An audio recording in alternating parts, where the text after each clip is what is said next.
સુરત શહેરના વરાછા પોલીસ સ્ટેશનમાં આવેલ વરાછા મિની બજાર ઠાકોરદ્વાર સોસાયટીમાં શ્રી હરિ બિલ્ડિંગમાં ચોથા માળે આ કામના ફરિયાદી શ્રી કુણાલભાઈ પ્રવીણભાઈ ભુવા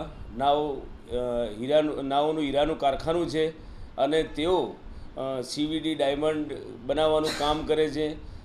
રાત્રિના 3:30 વાગ્યાના સુમારે 20 થી 25 વર્ષની ઉંમરના આશરાના 3 ઈસમો મોઢે રૂમાલ બાંધી અને તેમના કારખાને આવી તેમના 2 કારીગરો નાઇટ શિફ્ટમાં કામ કરતા હતા.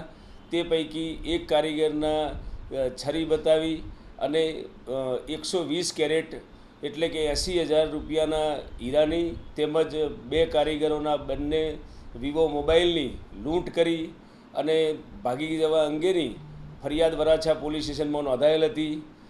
આ બાબતે માનનીય પોલીસ કમિશનર શ્રી અનુપમસિંહ ગેહલોત સરના માર્ગદર્શન હેઠળ અને સૂચના મુજબ સ્પેશિયલ CP સેક્ટર 1 સરના માર્ગદર્શન હેઠળ અને DCP ઝોન 1 સરની ગાઈડન્સ હેઠળ વરાછા પોલીસ સ્ટેશનના PI તથા તેમની સર્વેલન્સની ટીમે તાત્કાલિક આ બાબતે તપાસ હાથ ધરી અને આ કામે કુલ 3 આરોપીઓ તથા 1 જુવેનાઇલની ધરપકડ કરેલ છે.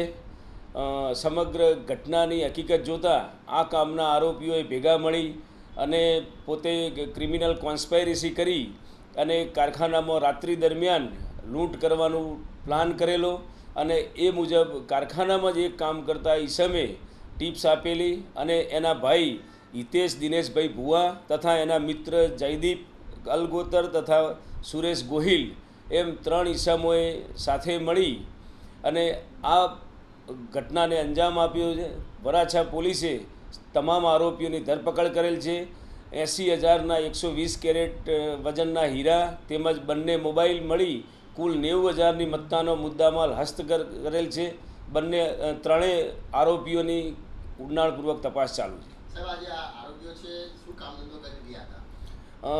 જુવેનાઇલ જે ડિટેન કરવામાં આવ્યો છે તે આ કારખાનામાં પોતે કામ કરતા હતા અને અન્ય આરોપીઓ પણ હીરાના વ્યવસાય સાથે સંકળાયેલા છે. પૈસાની જરૂરત હોવાના કારણે અને અન્ય 1 તારીખે આ રીતે લૂંટ કરવા બાબતે કાવતરું રચી અને ઘટનાને અંજામ આપેલ.